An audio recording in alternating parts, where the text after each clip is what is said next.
This one, I want to explain to you why I went vegan, how I did it, and kind of explain to you my story of how I made that transition. This story begins about 3 years ago. 3 years ago, I remember I was studying and learning more about the body. I read a couple books, and I became to really understand that whatever we put into our body literally becomes a part of us. Like the molecules break down and it becomes a part of who we are. Then what happened is I realized that if I put live foods into my body, I felt more alive. And it really came from understanding that if I put in, processed foods, deep fried foods, or even, meats, it really weighed my energy down. And it would take my body a long time to even just digest that food. So for about 2 years, I would eat a lot more vegetables, and I still ate chicken and fish. But I remember after 2 weeks of eating a lot more vegetable and nutrient-rich foods, and I cut out red meat almost, completely right away, I remember that my energy shot up. Like, within like a week or two, I remember I was getting up in the morning, and I was feeling more energized than I had before. And I remember I was going to work, and people were asking me why I had so much energy. And I've always had a lot of energy, but it was like, it just took it to the next level. I also felt more on point. I felt like there was more clarity. I remember I read a book called The Ultramind Solution by Dr. Mark Hyman, and he talked about the effect of nutrient-rich foods, the effect that it has on our brain, and the effect that it has on our emotions and our mental well state of being. And from that, I immediately applied it in my life. And for about 2 years, I was eating a lot more healthier, and I felt a lot better. At the same time, actually 2 years later, so this is about a year ago, when I made the transition of going vegan, I remember that it kind of happened, I guess you could say, on accident, but not really. It just didn't happen with a strong intention at first. It was kind of like a seed that was planted. I remember that I went to the grocery store. I went to Sprouts to get, some of the food that I always went to Sprouts. And I remember I was walking around getting the food that I got. And in the morning, I would always eat eggs and ground turkey. And I would make it into like a burrito. And I remember that I looked at the meat and something inside me switched. Because as I was looking at the meat that was, on the like little white trays with the saran wrap over it, there was something that switched in me. Whereas before I always saw that and I was like, oh, that's food. That's food. That's what that is. All of a sudden, it switched for me, and I realized that that was an animal. Now, when I say that, it was just like this internal little like settle switch where I was like, I started to look at it, and more so than looking at it as food, I looked at it and remembered and just, thought, that was an animal, and it's wrapped in saran wrap. And to me, it just, we're so used to seeing it growing up. It's very conditioned into who we are to eat meat, a lot of us at least, and looking at it a little bit different for me, it really switched, it like planted a seed inside of me. And I remember that then I had like a flashback to me when I was growing up, because I grew up, even though I grew up in Vegas, I grew up on half-acre property, and I grew up with 2 potbelly pigs, 2 goats, about 12 chickens. We got like a dozen eggs a day, and I had to get up every morning at like 5 in the morning to feed them. And I remember I developed a connection with a lot of the animals, and a connection that you would almost compare to like the connection you might have with a dog.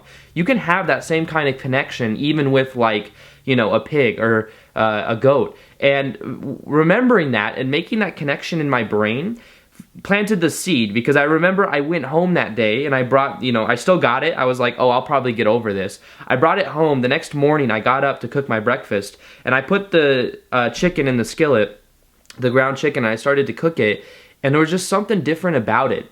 It was like, because I associated that more with being an animal. And also I read research and knew that when the animals are killed, there's like adrenaline that shoots through its blood, and then that goes into the meat, and then we eat that, and we're consuming kind of like a version of cortisol, which is a stress hormone. So there were certain little things that I like was just more aware of, I guess you could say. It was more in my face, and I couldn't really just not think about it. And in that moment, I was in the middle of cooking the chicken, and I remember I threw it away. I had like $70 or $80 worth of like ground turkey that was frozen in the freezer in the garage. So what I did was I gave that all away to family and friends. And from that point going forward, I just made the choice that I'm not going to eat meat anymore. And when it came to milk, there was just this one piece of information that changed the whole way that I thought about it. And it was simply the fact that when we grow up, we drink the milk of our mom. And at some point, we decide that we're going to drink the milk of a cow. And just knowing that we're the only mammals that will drink the milk of another animal, for me, it was just, I thought about that, and it's like always we just grow up thinking and believing that that's like normal, but it completely changed the way that I thought about it. And from that point going forward, I could not drink milk and I could not eat cheese anymore because that idea was planted in my head, and I couldn't do it. Now, when I went vegan about a year ago, I want to share with you some of like the limiting beliefs that I had and how we can break through those limiting beliefs to make it so that it's easier for us to make the transition if that's what we want to do. Now, one of those was that I was worried that I was going to lose weight because, at the time I weighed 175 pounds. I go to the gym every day. I still go to the gym every day. And I didn't want to lose weight because they always say that if the protein and all that, it's, if you're a guy and you're trying to gain weight, it's harder to do. But what I did was I found people online that were bodybuilders that had a vegan diet. So I found Casey from Vegan Hustle, and I found John Venus, who both had physiques that, I aspired to be like. And all I did was I just looked at how they prepared their food, and I did something similar. And from that point, it's been a year now, and I still weigh 175 pounds, still go to the gym every day, and it's not something I've had to really deal with. But the reason I say that is because I believe that a lot of times if we have certain beliefs that we kind of impose, it becomes like a limitation in itself. Like if you were to say, and I hear this all the time, people say I could never go vegan because I could never give up cheese. Well, that becomes kind of like a self-fulfilling prophecy. If people think it's really hard to go vegan, which is something that I thought at first, but what I did was realize that that doesn't have to be true. That becomes a self-fulfilling prophecy anytime we say to ourselves, oh, that's going to be hard. Well, how do we know that? Have we ever done it? A lot of times we're just going on hearsay on what other people say, and a lot of times the people that say that are people that haven't gone vegan. So it's about understanding that that is one perspective, but that doesn't have to be true for us.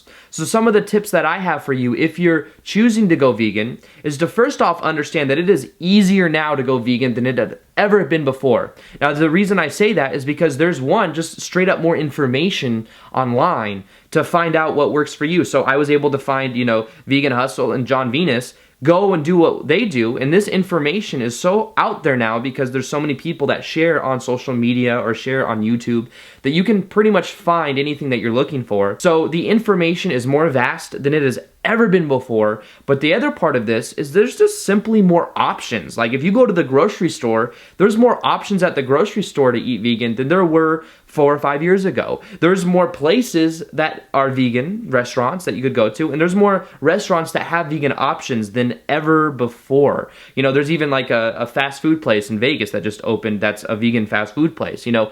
Now going vegan is easier than it ever has been before, and it's only going to get better because as more and more people go vegan, there's more demand, which means there's more restaurants, there's more products, and because of that, it makes it easier for the whole process to go.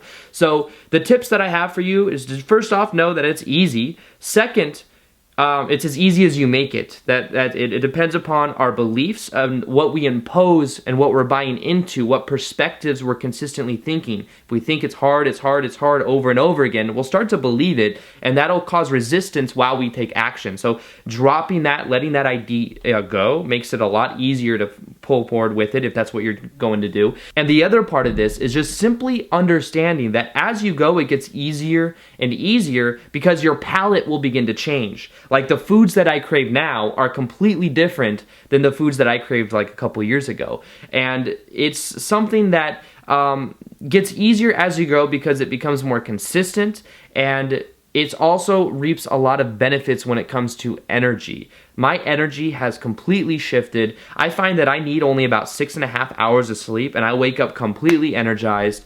I find that the meals that I eat energize me. I don't ever eat and feel like I need to take a nap. The only reason that would happen is because we're eating foods that aren't in alignment with what our body needs. We should feel refreshed after a meal. If this is what you want to do, there's so many resources available to you. There's so many videos that you can find on how to make it an easy transition. My tip to you is to go within and understand that your beliefs about it are going to dictate the kind of experience that you have. So drop the labels, drop any limitations that you think or impose onto the process itself, and you'll find that it becomes much more easy to actually make the transition. So I hope you guys enjoyed this video. Feel free to like this video if you liked it, share it if you found it of value, and I'll see you guys on the next vid. All right, peace. Much love.